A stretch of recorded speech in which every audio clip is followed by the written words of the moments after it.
வாசிக்கலாம். சங்கீதம் 147 19 20. யாக்கோபுக்கு தம்முடைய வசனங்களையும் இஸ்ரவேலுக்கு தமது பிரமாணங்களையும் தமது நியாயங்களையும் அறிவிக்கிறார். அவர் வேறு எந்த ஜாதிக்கு இப்படி செய்ததில்லை. அவருடைய நியாயங்கள் அறியாமற் போகிறார்களாம். அல்லேலூயா.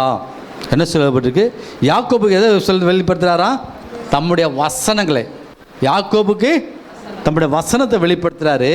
இஸ்ரவேலுக்கோ தமது பிரமாணங்களையும் தமது நியாயங்களையும் அறிவிக்கிறாராம். ஏசு இப்படி வேறு எந்த ஜாதிக்கு இப்படிலாம் அவர் செஞ்சதில்லை. ஏன் ஜாதி பாது, ஏன் புள்ள, ஏன் ஜனம்? நீங்கள் உங்கள் பிள்ளைய கண்டிக்கிற மாதிரி உங்கள் பக்கத்து பிள்ளைய நீங்கள் கண்டிச்சிட முடியுமா? யோசிச்சு பாருங்கள். நீங்கள் உங்கள் பிள்ளைய கண்டிக்கலாம், ஆனால் பக்கத்து வீட்டுக்காரங்க உங்கள் பிள்ளைய கண்டிக்க விட்டுருவீங்களா? உங்கள் பிள்ளைய கண்டிக்கிற மாதிரி உங்கள் தம்பி பிள்ளைய அண்ணன் பிள்ளைய நீங்கள் கண்டிச்சிட முடியுமா? ஏன்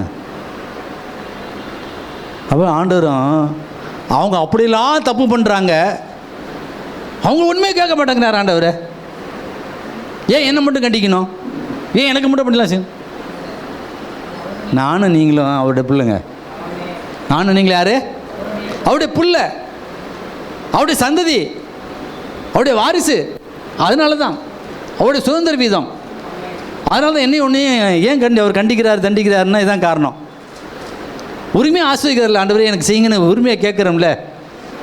எனக்கு ஆசீர்வாதம் வந்தீங்களப்பா, எனக்கு ரத்தம் சந்தீங்களே, நீங்கள் ஆசீர்வதிங்கப்பா. உரிமையாக கேட்குறோம்ல. ஆபிரகாம் சந்ததிக்கு நான் ஆசீர்வாதம் என் மேலே கடந்து வரட்டும். உரிமையாக கேட்குறோம்ல. நம்ம பிள்ளை உரிமையாக வந்து உங்கள்கிட்ட கேட்குமா? பக்கத்து வீட்டுக்காரங்களை போய் உரிமையாக கேட்குமா? ஏன் இதை வாங்கிக்குள்ள பிள்ளை என்ன கேட்கும்? அப்புறம் எதுக்கு பெற்றீங்க? நீங்கள் தானே அப்பா அம்மா, உங்கள்ட்ட தானே கேட்க முடியும். கேட்குறாங்களா இல்லையா? உரிமை.